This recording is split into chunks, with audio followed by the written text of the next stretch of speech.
भारत माता की जय। मैं साध्वी देवा ठाकुर, श्री माता बाला सुंदरी देवाजी धाम, जो कि गांव ब्रास में है, जिला करनाल और हरियाणा में है।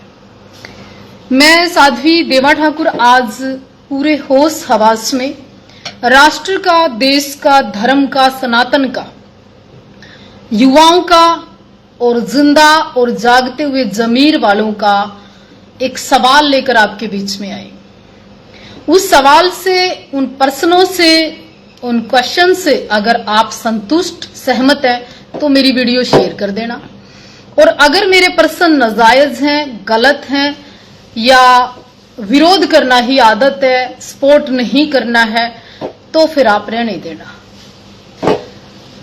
मैं बिना लाग लपेट के, बिना ही कुछ कहे, सबसे प्रथम एक विनती, निवेदन और हाथ जोड़ के प्रार्थना करूं, अगर तो सनातनी हो, अगर तो हिंदू हो, अगर तो राष्ट्र की चिंता है तो इस वीडियो को शेयर करना, और नहीं तो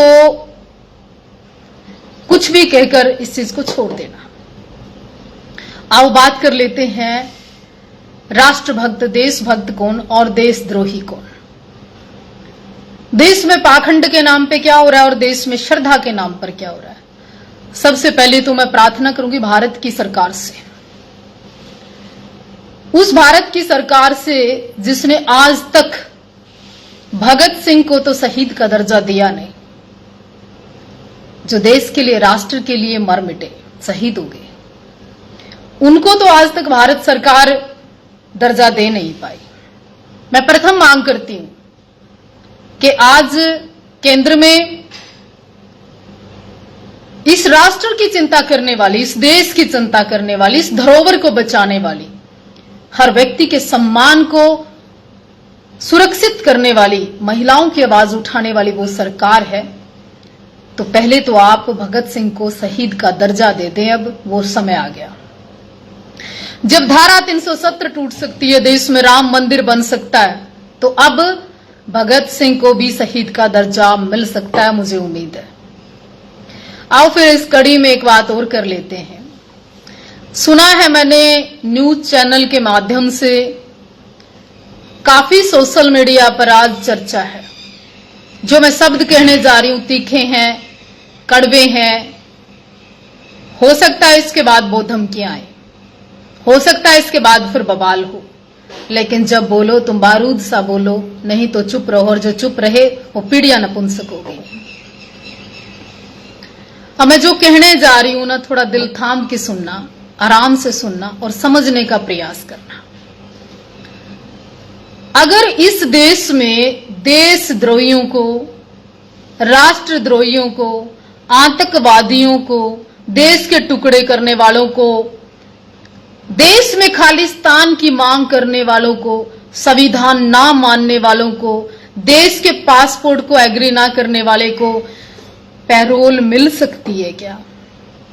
और हां, अगर फिर इस तरह की गतिविधियों में जिसपे एनएसए लगाओ, जिसपे राष्ट्रद्रोह लगाओ, जिसपे देशद्रोह लगाओ, उस व्यक्ति को अगर संविधान, उच्च न्यायालय, भारत की सरकार पैरोल पे लाके सख्त दिलवा सकती है, और वो व्यक्ति जो कल तक कहता है मैं देश के संविधान को नहीं मानता, तो वो शपथ लेते वक्त क्या कहेगा, मैं उस इंतजार में हूं, क्योंकि वो तो खालिस्तान के मुद्दे पर मेंबर पार्लियामेंट बन गए, एमपी बन गए। हां जी, मेंबर पार्लियामेंट बन गए, एमपी बन गए। उस व्यक्ति को अगर पैरोल देकर आप सांसद की कसम उठवा सकते हो, तो वो व्यक्ति संसद में खड़े होके, कानून के उस मंदिर में खड़े होके, उस लोकसभा के या देश का प्रतिनिधित्व जो करती है, उस मंदिर में खड़े होकर क्या बोलेगा कि मैं संविधान की शपथ लेता हूं, इस देश और राष्ट्र से गद्दारी नहीं करूंगा, या फिर ये कहेगा, और शपथ किन शब्दों में लेगा? शपथ तो उन्हीं शब्दों में लेनी पड़ेगी। लेकिन मैं पूछना चाहती हूं, फिर तो बिश्नोई को भी पैरोल मिलनी चाहिए। हाँ, लॉरेंस बिश्नोई की बात कर रही हूं मैं। फिर तो लॉरेंस बिश्नोई तो राष्ट्रभक्त भी है। लॉरेंस बिश्नोई तो फिर सनातन की बात भी करता है। वो तो भगत सिंह शाही मतलब सबकी बात करता है। वो तो सारे ही शहीदों का सम्मान करता है। उसके तो सनातन गौ भक्ति ये सारी चीजें लॉरेंस बिश्नोई के दिल और दिमाग में है। फिर उसको भी एक दिन की पैरोल दे देनी चाहिए। वो भी राम मंदिर दर्शन करना चाहता है, इसमें क्या बुराई है। और आने वाले समय में फिर लॉरेंस बिश्नोई को चुनाव लड़ना चाहिए और चुनाव लड़कर जीतना चाहिए और जीतकर फिर शपथ लेनी चाहिए। अगर अमृतपाल चुनाव लड़ सकते हैं जेल के अंदर, तो फिर लॉरेंस के को क्या दिक्कत है भाई, है?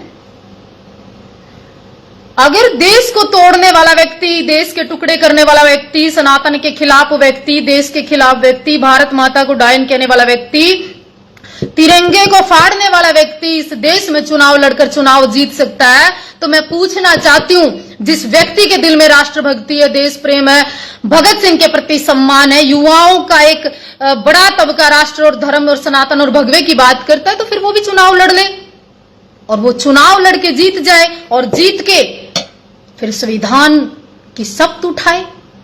फिर कहां गलत? अगर अमृतपाल को पैरोल मिलती है और बाहर आता है, शपथ लेता है, तो बिश्नोई को भी एक दिन की पैरोल देकर राम मंदिर दर्शन ही तो करना चाहता है, वो करवा दीजिए।